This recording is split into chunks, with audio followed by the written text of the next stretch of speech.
Oh, and when you're at conferences and you hear talks, it's really important to have one good question. It helps people remember you. It should be a good question, not just for the sake of, your own thoughts, but you go to a talk, and it's good intellectual discipline. Think about, okay, what's my one good question I'm going to ask? So, any questions? I have one. Yeah. It's a little more practical, but Yeah. actual job applying Mm-hmm. process. Because I met with postdocs today. Yep. How often, I know from my friends from the U.S., there's a lot of strategic going and applying for jobs they really intend to take, especially when they're going up for tenure, in order to show that they have competitive offers. How ethical is it to apply for jobs that you're like on the fence, you're 50-50, you're talking a lot about moving, right? So say you were to get this job, it would involve a lot of rethinking your whole life and your family and moving.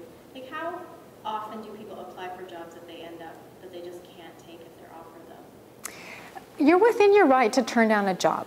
And part of what the job, the academic job search and interview process is really involved. You go there, you spend an entire day where, you give your job talk, you often have a panel interview, and then you have a million one-on-one meetings with faculty members. They take you out to dinner at least once, sometimes twice. It's exhausting. But part of the process is they're getting to know you.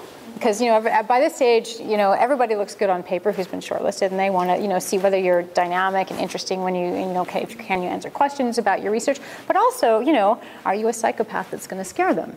And from your perspective, too, right? I mean, you may go out to a department that looks really good on paper, and as you talk to the grad students, and as you talk to the faculty, everybody is disgruntled, and, you may just realize, this department looks great on paper, but it is toxic. There are problems and issues and divisions in this department, and I do not want to go here.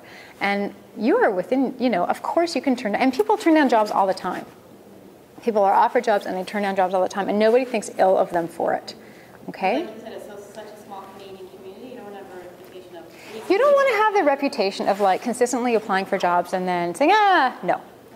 Right? And I do know people who have kind of gotten that reputation. But that's pretty rare.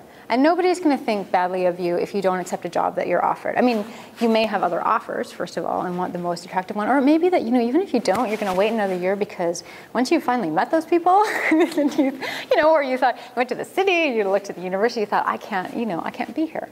So I don't think that you should apply for a job that you have that you absolutely know from the start that there's no way you're going to take. I don't think that that's ethical. It's also, not really a pleasant experience applying for a job. It's even if you don't want it, it's stressful and people are judging you, and don't put yourself through that. But if you think that there's a chance, got to apply pretty widely because you don't know what you're going to be offered, and it may be that at first you think, I don't really want to be there, that's not great, but that's the only job you get offered, and so you're going to be glad you applied for it, right? So you do need to apply widely. If you think that there's a chance, even if it's not your first choice, even if it's not your third choice, apply.